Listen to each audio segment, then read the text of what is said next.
اور تمام وہ سٹیزنس انڈیویجول جو تمام اپوزیشن جماعتوں سے الگ ہیں، سب تمام جو لوگ ہیں جو اس کو اپوز کر رہے ہیں وہ سبھی سیاسی جماعت کے کارندے ہیں، سیاسی جماعت کے رکن ہیں یا سیاسی جماعت کے ایکٹیوسٹ ہیں. ایسا نہیں ہے کہ جو اپوزیشن پارٹیوں کے جو لیڈران ہیں، جو اپوزیشن پارٹیاں ہیں، وہ اگر اپوز کر رہی ہیں اور ان کے ساتھ اگر لاکھوں کروڑوں لوگ دوسرے سٹیزنز نارمل اگر اس کی مخالفت کر رہے ہیں، تو جو خدشات ہیں اس کو حکومت کو دور کرنا چاہیے. کیونکہ آخر کیا خدشات ہیں، بار بار حکومت کہتی ہے، امت شاہ یہ بول رہے ہیں جو ہوم منسٹر ہیں کہ گمراہ کرے. گمراہ اگر ان کو لگتا ہے کہ اپوزیشن پارٹیوں کے لیڈران گمراہ کر رہے ہیں، تو جو عام لوگ ہیں، جو کروڑوں لوگ ہیں جن کو لگ رہا ہے شک کہ ان کے بیانات سے گمراہ ہو رہے ہیں، تو ان جو خدشات ہیں ان کو کھلے طور پر دور کر دینا چاہیے. جو شک و شبہات ہیں کہ اس میں کوئی شک کی گنجائش نہیں کہ کسی کی سٹیزن شپ جا رہی ہے، یا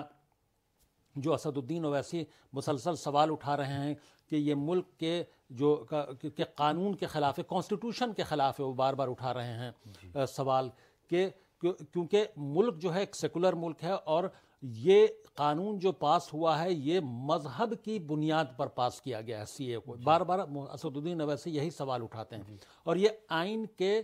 مخالف ہے. تو اس لیے اس کو سرکار کو وضاحت دینی چاہیے کہ یہ جو کانسٹیٹیوشن کی جو بنیاد ہے اس کے اگینسٹ کیوں جا کر اس قانون کو پاس کیا، یہ قانون کیوں بنایا. تو اسد الدین اویسی صاحب کا آپ نے ذکر کیا، جو ایم آئی ایم کے سربراہ ہیں، وہ پہلے بھی اس کی مخالفت کرتے رہے ہیں، اور آج پھر انہوں نے ایک ٹویٹ کیا ہے اور اس کے بعد پورے معاملے پر اپنی آواز اٹھائی ہے، اور انہوں نے کہا یہ قانون کی خلاف ورزی کرتا ہے، اور یہ سی اے جو بنایا گیا ہے یہ مذہب کی بنیاد پر بنایا گیا، اس لیے اسے ملک کے لوگ تسلیم نہیں کریں گے. خاص طور پر ان کا ایک طبقے سے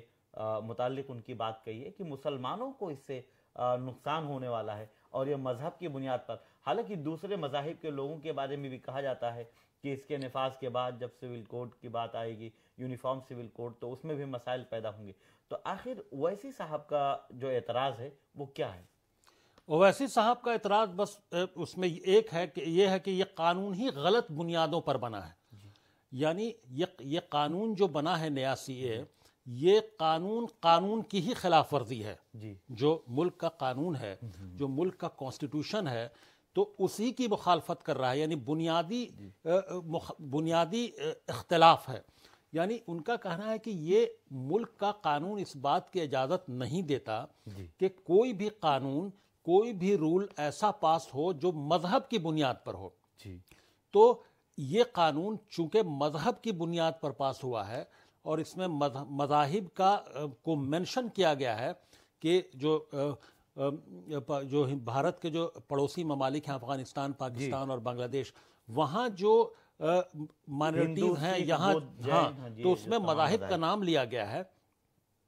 تو مذاہب کا نام لے کر مذاہب کی بنیاد پر اس قانون کو بنایا گیا ہے. اس لیے یہ ملک کے بنیادی قانون کی مخالفت میں مخالفت ہے، اور اس کی خلاف ورزی کرتے ہوئے بنایا گیا. ان کا یہ پریمائس ہے، ان کا یہ موقف ہے. یہ اس میں جو تمام مذاہب شامل کیے گئے ہیں، جو افغانستان، پاکستان اور بنگلہ دیش کا آپ نے ذکر کیا، اس میں مسلمانوں کو نہیں شامل کیا گیا ہے. کیا اسی پر ان کا اعتراض ہے کہ اس میں مسلمانوں کا نام شامل کیا جانا چاہیے، یا پھر یہ کہا جاتا ہے کہ جو بنگلہ دیشی شہری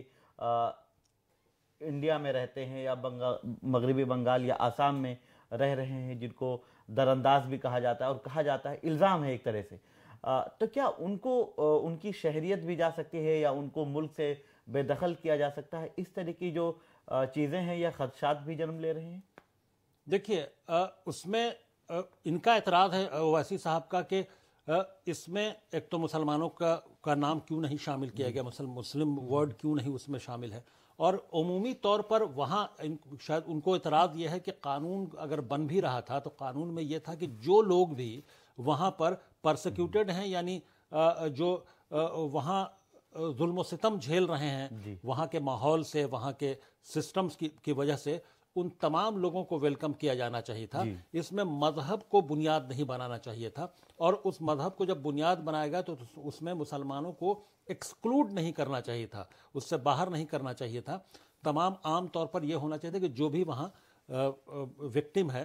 وہ یہاں آ کر سٹیزن شپ لے سکتا ہے. تو ایک تو یہ بنیادی ان کا اعتراض ہے، اور یہی مخالفت کی بنیاد بھی ہے ان کی۔ اور دوسرا یہ کہ خدشات یہ ضرور ہیں، کیونکہ اکثر یہ الزام لگتا رہا ہے جو بنگلہ دیش سے جو لگے ہوئے جو مغربی بنگال ہے یا آسام ہے، منی پور ہے، اور بھی بہت سارے ناگالینڈ ہے، تو ان جو نارتھ ایسٹ کے جو علاقے ہیں، جو ریاستیں ہیں، کہ وہاں جو ہے بنگلہ دیش سے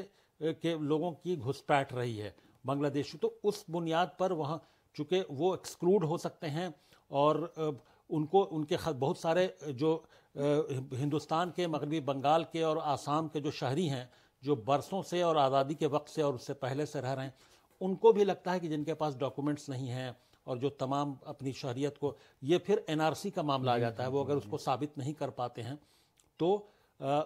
یا کوئی ڈاکومنٹس میں کمی رہ جاتی ہے تو ان کی سٹیزن شپ پر خطرہ آ سکتا ہے۔ تو کل ملا کر معاملہ CAA اور NRC کو ملا کر تھوڑا پیچیدہ ہے، اور اس کو باریکی سے اور گہرائی سے سمجھنے کی ضرورت ہے۔ اور جو تمام ابھی تک پروٹیسٹ ہو رہے تھے وہ نیتوں کی پر سوال اٹھا کر پروٹیسٹ ہو رہے تھے، کہ ان کا کہنا تھا کہ BJP کی حکومت ہے اور ان کی نیت صاف نہیں ہے۔ یہ بھی اعتراض ہے تمام اپوزیشن پارٹیوں کو، اور جو سٹیزنز بڑی تعداد میں جو اعتراض کر رہے ہیں، تو یہ تمام اعتراضات اور تمام جو پروٹیسٹ ہے وہ BJP اور BJP چونکہ حکومت میں شامل ہے تو ان کی نیتوں کی بنیاد پر ہے، کہ یہ نیت صاف نہیں ہے، اس لیے وہ تمام پروٹیسٹ ہوئے اور کہ مذہب کی بنیاد پر دیا گیا۔ تو کل ملا کر معاملہ کچھ تھوڑا پیچیدہ بھی ہے، اور اس کو باریکی سے نظر بھی رکھنے کی ضرورت ہے، باریکی سے سمجھنے کی بھی ضرورت ہے۔ ہاں، جس کا آپ نے ذکر کیا، اسدالدین وہ سوالات بھی اٹھائے ہیں اور انہوں نے کہا بھی ہے۔ بہرحال اس سلسلے میں آخری سوال ایک میرا آپ سے ہے ڈاکٹر صاحب، کہ جب CA پروٹیسٹ ہوا تھا، CA کے خلاف جب یہ ایکٹ بنایا گیا، اس وقت جو عالمگیر سطح پر، عالمی سطح پر یا ملکی سطح پر پروٹیسٹ کیا گیا، شاہین باغ کا پروٹیسٹ جو تھا وہ کافی مشہور ہوا اور بڑا پروٹیسٹ ہوا تھا۔ لیکن کورونا، اسی دوران کورونا 2020 میں جب آتا ہے تو وہاں کے جو مظاہرہ کرنے والے لوگ تھے ان کو ہٹا دیا گیا تھا اور یہ احتجاج ختم ہو گیا تھا۔ کیا پھر اس طرح کی نوبت آپ دیکھ رہے ہیں کہ اس طرح کا ماحول دوبارہ بن سکتا ہے جب اس کا نفاذ کیا جائے گا؟ تب دیکھیے، میری رائے میں ہو سکتا ہے کہ جس طرح سے اسدالدین اویسی کا بیان ہے اور تمام جو اپوزیشن پارٹیاں ہیں جو اعتراضات اور جو خدشات ظاہر کر رہی ہیں، اور عوام میں جو ایک طرح کی بے چینی ہے، جو تمام ایسے لوگ ہیں جو خدشات دلوں میں رکھتے ہیں اور جن کو شک و شبہات ہیں، تو اس بے چینی کی بنیاد پر اگر ہم دیکھیں تو انکار نہیں کیا جا سکتا کہ پھر سے مظاہرے اور پروٹیسٹ ہو سکتے ہیں۔ لیکن مجھے لگتا ہے کہ جو خدشات ہیں حکومت کو،